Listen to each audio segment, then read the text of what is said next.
played outside or ate dinner. However, my routine was slightly different than the average student, as I always felt the need to have the TV playing. This was bizarre because it didn't even matter to me what was playing or where it was playing.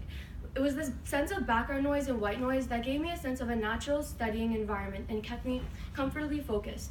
As I grew older, this need for a TV playing became the need for music. This began to quickly limit the efficiency of my studying, as what should have been an hour of work turned into several hours. Despite affecting how quickly I got work done, it didn't impact my marks through elementary school, as the workload was still light. However, as I graduated elementary school and carried with me what was soon to become a bad studying habit into my freshman year of high school, I began to face the impact of these ways. It was in my enriched math class where my marks were most affected.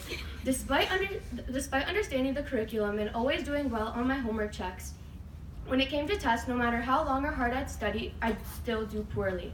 By the third test of the year, my teacher confronted me, with my marks still being below the average. He knew I understood the concepts, as I would always participate in class, answering his questions and putting solutions up on the board. And so he too was confused as to why my marks were so low. However, once I told him I studied while listening to music, he stopped me and told me that that was the source of my problem. He explained to me that because I was so used to having music playing while I solved math problems, that when it came to solving problems on the test, I'd find it more difficult, as the two environments were so vastly different. From hearing the story, you may have expected me to say something along the lines of, "It was this day where I changed forever," but that was not the case.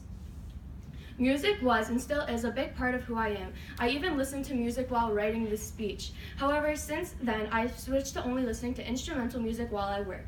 This compromise has kept me focused, as when studying, when I listen to music, I focus more on the words and the memories and emotions that carry with it, rather than the actual work. Looking back at this story, I realized I followed my teacher's advice blindly, with little to no proof. So, like any good scientist, I decided to put my teacher's advice to the test with an experiment, and sure enough, he was right. In the experiment, I had asked 8 grade 10 students to read 2 comprehension tests, which were similar in difficulty, and answer 10 multiple choice questions. However, one was to be completed with the presence of music of their choice and the other in silence. I measured how long it took each subject to complete the test and how many of their answers were correct.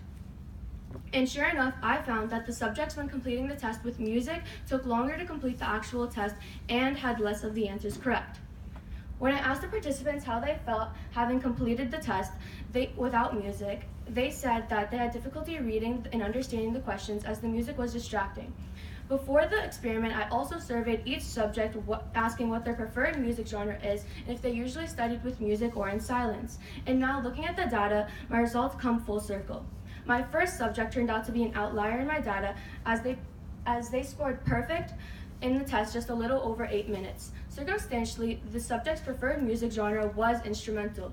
These results reinforce the idea that not all music affects the efficiency of cognitive work, and that the instrumental music seems to actually promote efficiency. In doing this experiment, not only did I prove my grade 9 teacher's advice to be correct, but I also learned that not everything is in black and white or right and wrong. We as humans need to find balance in the way we go about life, the gray area, and for me, that was instrumental music. Thank you for joining me on what is just the start of my journey to find balance, and I hope that you can find balance in your life as well. Thank you.